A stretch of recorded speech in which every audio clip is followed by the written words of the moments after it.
If you're wondering how you can change the refresh rate of the screen on the Galaxy Tab A9 or the A9 Plus 5G, so in this video I will show you how you can do that. Now just go to Settings, and under Settings just tap on Display.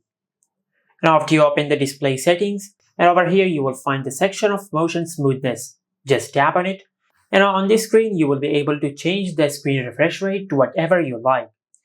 As you can see, it is currently on adaptive, and under adaptive, the screen refresh rate will be set to 90 Hz. But if you want to lower it down to 60 Hz, just select standard. Then tap on apply, and once you do that, you will lower down the screen refresh rate to 60 Hz. And you can change it back to 90 Hz from settings. Just go to settings, tap on display. Now over here, just tap on motion smoothness.